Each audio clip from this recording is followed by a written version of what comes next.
De volta dos nossos comerciais, estamos recebendo hoje o cardiologista Dr. Lauro Matar, que está nos esclarecendo tudo a respeito da pressão baixa. Agora, doutor, me fala uma coisa. A pressão alta, todos nós sabemos a gravidade dela, os riscos que ocasiona para o indivíduo que tem a pressão alta.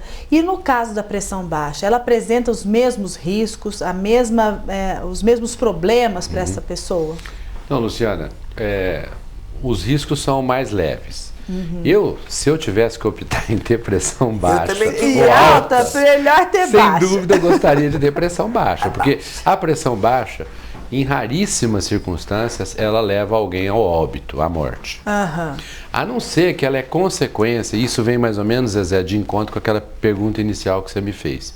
Uma pessoa que sempre foi normotensa e que de uma hora para outra passa a ser hipotensa. Então, existem outras patologias que eu esqueci de salientar. Por exemplo, no infarto agudo do miocárdio, a pessoa pode ter queda de pressão, mas essa queda de pressão é patológica. Por quê? Porque o coração, o ventrículo esquerdo, que é quem bombeia o sangue para o corpo, ele tem uma parte dele que morre no infarto. Quer dizer, deixa de contrair. Então, há uma perda substancial da contratilidade do ventrículo esquerdo. Com isso, bombeia-se menos sangue e a pressão cai. Mas aí é uma situação patológica e muito grave, com risco de vida. Agora, o que a pressão baixa ela pode acarretar em situações extremas? Em situações extremas, por exemplo, você deixa de oxigenar os tecidos com a pressão muito baixa. Porque o sangue, a pressão, o que ela é? Nada mais é do que aquela coluna de sangue passando pelas artérias do organismo, aquilo que dá a pressão.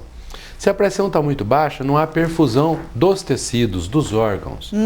Então, por exemplo, do ponto de vista neurológico ou cerebral, a pessoa tem a lipotímia, vertigem, pode ter até a síncope ou desmaio. Do ponto de vista do intestino, há uma má perfusão das alças intestinais. Das coronárias, uma má perfusão das coronárias, pode haver um quadro de angina, de infarto, por conta de uma pressão muito baixa.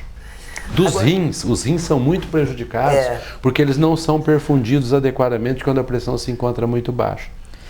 Todo o organismo se ressente disso aí. Tudo isso, né? Tudo está ligado.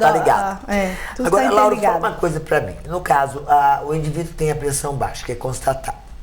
Ele faz um tratamento ou simplesmente vai direto nos sintomas para fazer esse tratamento, para cuidar? O ideal, Zezé, se a gente for analisar a coisa do ponto de vista bem pedagógico e acadêmico, didático, você teria que, quando você se depara com uma pessoa com pressão baixa, você teria que fazer uma investigação. Para saber se é da constituição dela ter a pressão baixa ou se é uma consequência de alguma patologia que a gente já falou aqui. Feita essa investigação, se você encontra uma causa predisponente, vamos levar em conta uma insuficiência suprarrenal, igual a gente falou, ou um hipotiroidismo avançado, levando à hipotensão, aí você trata essa doença primária e aí corrige a hipotensão da pessoa. Se a causa, vamos dizer, é essencial, porque em medicina tudo que a gente não descobre a causa, a gente fala que é essencial, ou idiopática. Idiopática é ótimo. Não é? Se ela é essencial ou idiopática, como queiram, aí o que nós vamos fazer? Nós podemos, em situações em que a pessoa está passando muito mal, procurar fazer com que ela aumente um pouquinho a ingestão de sal naquele momento, coloca uma azeitoninha, uma bolachinha salgada, uma pitadinha de sal na língua, ingere mais líquido, e aí com isso a pressão tende a se recuperar. Dificilmente a gente, para essas hipotensões assim de pessoas mais jovens e que sempre tiveram, que não tem uma causa conhecida, a gente dá medicação. Igual antigamente usou muito Efortil, essas coisas. Nada, não se usa mais isso. Agora, durante muito tempo, a atividade física ajudou essas pessoas que tinham pressão alta a baixar a sua pressão. Claro. E no caso de quem tem a pressão baixa, como é que fica a questão da atividade física? É uma pergunta interessante, Luciana. Porque se a gente for levar a coisa do lado lógico, quanto mais exercício se faz, mais vasodilatação existe, principalmente nas artérias que irrigam a musculatura, e consequentemente a tendência seria a pressão cair e continuar caindo. Caiu. Mas na verdade o organismo ele é sábio. Ele é sábio. E existe um equilíbrio neurohumoral que faz com que ela chegue num determinado patamar e não caia mais. Por quê?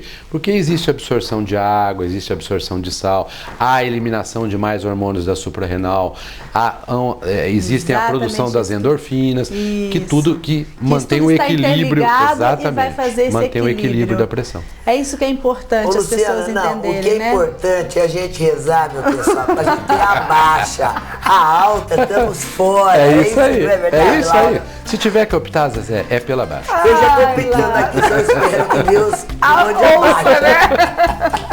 Lauro, muito obrigada pela sua participação. Luciana. Obrigado, Zezé. Bem-vinda. Muito obrigado. Obrigada mesmo. Obrigado. Viu? Tchau, gente. E vocês aí rezem, a baixa é melhor.